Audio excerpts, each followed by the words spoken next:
Workmen were mending the road near the level crossing.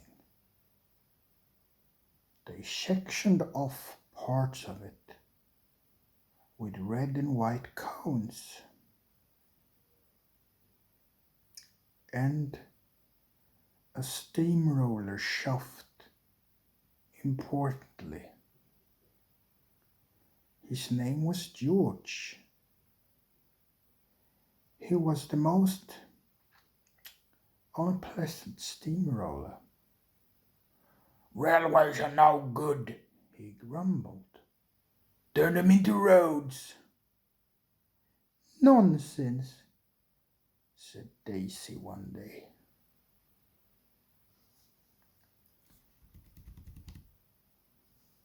"No one could reach the villages in the valley without our railway." "I built a road alongside your old tracks," said George. "Nothing to it. My mates have done it all over the place."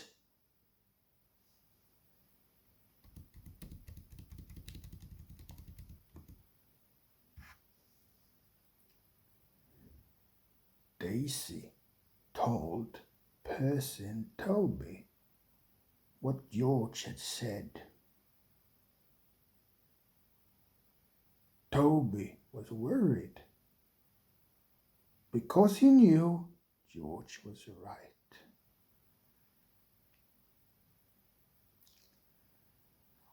"The fat controller wouldn't allow it," he said. But he wasn't convinced. Daisy was reassured, but she was careful to do nothing to upset George, just in case.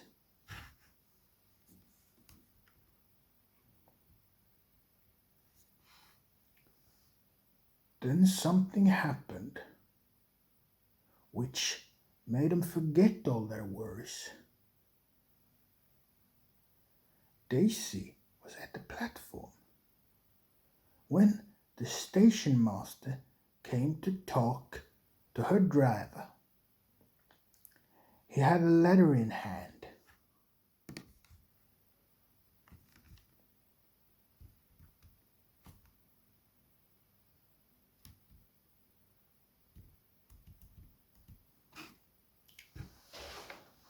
"Thomas is coming back next week," he said.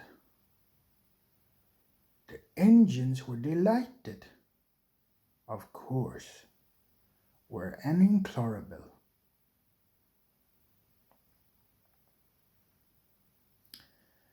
"The Fat Controller is holding a welcome home celebration at the junction," Daisy told George. "A lot of nonsense," he snorted. "Makes no difference. Your railway will be a road before long. You'll see." At last everything was ready. The engines and coaches were to go to the junction, and Daisy was to come last with a special train carrying the station master, Mr. and Mrs. Kindly, and other important people.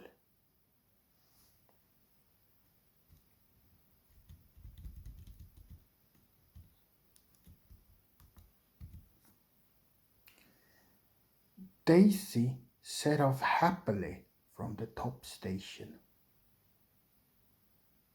She stopped at the station near the level crossing for her last passengers. There was no sign of George, but some red and white cones lay nearby. Two of them were even inside the level crossing gates. The guard blew his whistle. "Hoo!"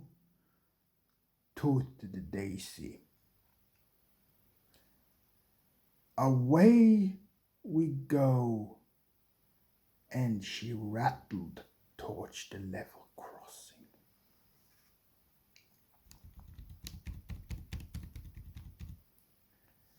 As she did, a gust of wind blew a cone towards her. It disappeared beneath Daisy's wheels. "Ooh!" She squealed and stopped. The guard removed the cone, which was now looking battered.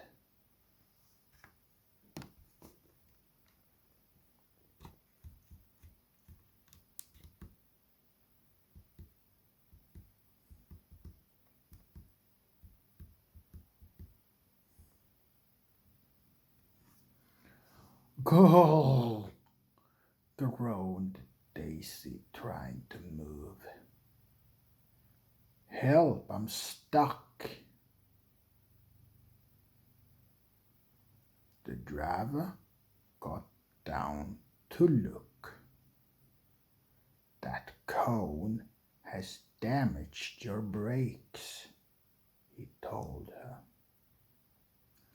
"They have jammed hard on." "Oh no," wailed Daisy.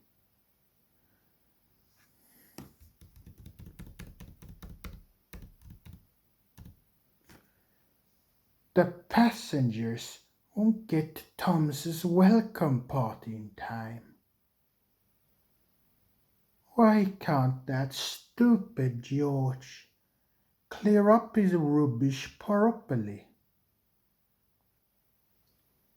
I bet he did it on purpose."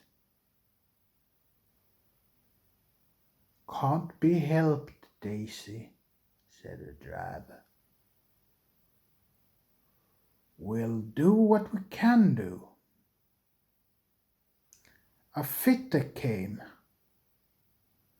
and the men worked hard, while Daisy stood and threatened. "We're gonna miss Thomas. I know we are," she fumed.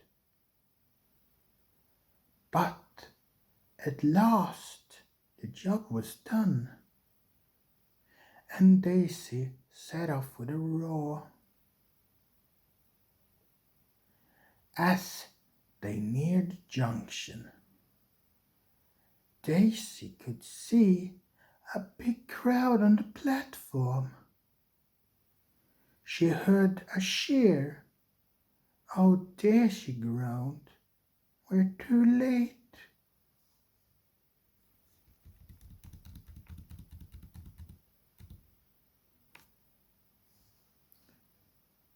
"No, we're not," said her driver. "Thomas isn't here yet. It's us they're cheering." Just then, the signal arm dropped, and a familiar whistle sounded in the distance. Thomas came into the station. He looked tired, but was smiling broadly. He carried the plaque which the National Railway Museum had gave him.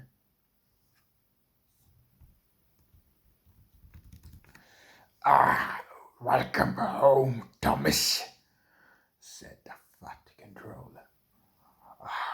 "We're all proud of